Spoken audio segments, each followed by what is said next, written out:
পথাৰত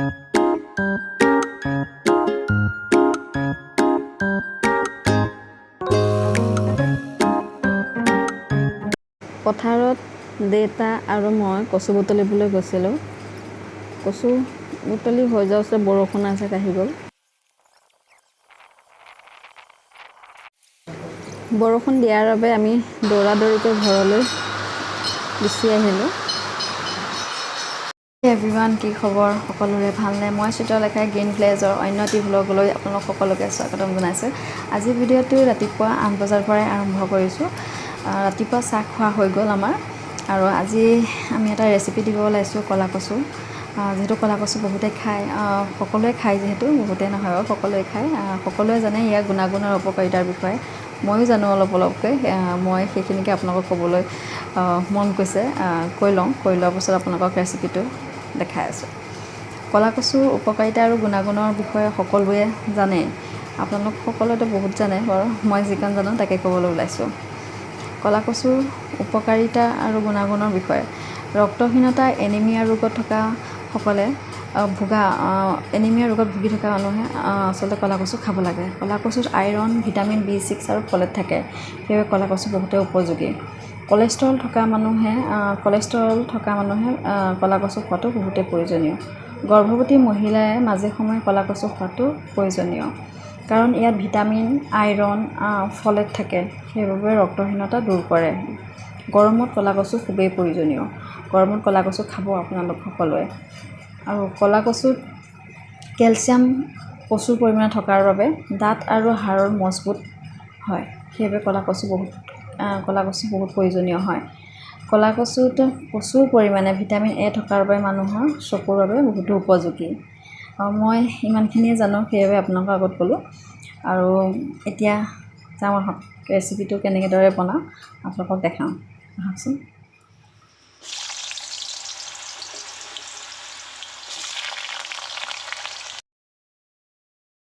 আলু ফ্ৰাই কৰা হৈ গ'ল।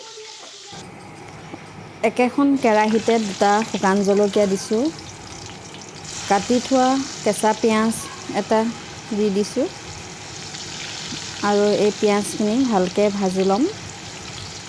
ৰঙাকৈ ভাজি হোৱাৰ পাছত ইয়াত 2 চামুচ থেতালি লোৱা আদা নহৰু পেষ্ট দি দিম, দি পিনে ভালকৈ ভাজি ল'ম।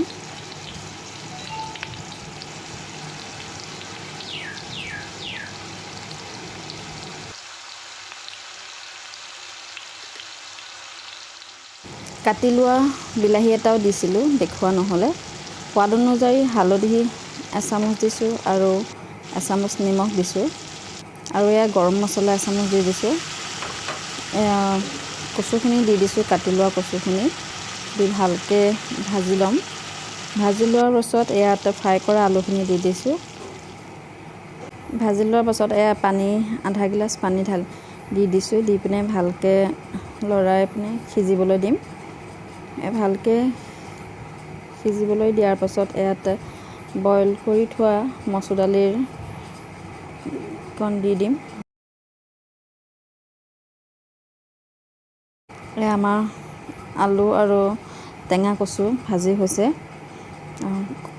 ইয়াত এতিয়া বইল কৰা মচুৰ দালিখিনি দি দিছোঁ, অলপমান থৈছিলোঁ মচুৰ দালি দি ভালকৈ ভাজি লৈছোঁ।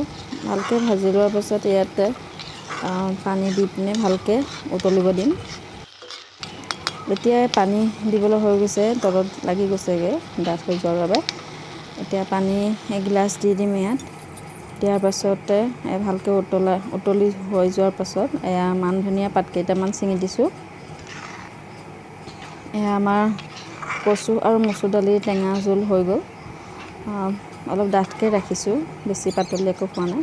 এয়া আমাৰ ৰেডি হৈ গ'ল কচু টেঙা।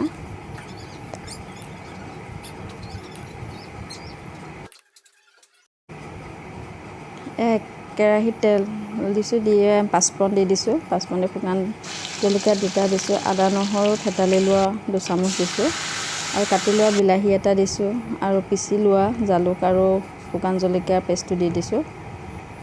ভালকৈ ভাজি ল'ম। মছলাখিনি ভালকৈ ভাজি ল'লেহে খাবলৈ ভাল হয়। মছলাখিনি ভাজি হোৱাৰ পাছত ইয়াতে সোৱাদ অনুসৰি নিমখ আৰু হালধি দি দিছোঁ।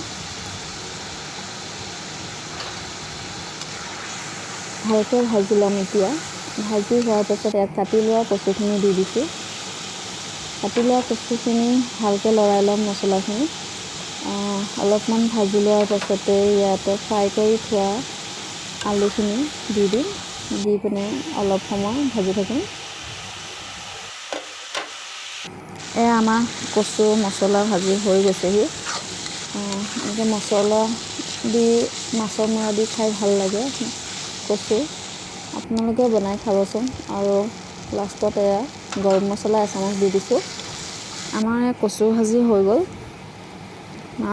মাছৰ মূৰা আৰু কচু দি বনোৱা মছলা খাই ভাল লাগে এনেকৈ বনালে। আপোনালোকেও খাবচোন।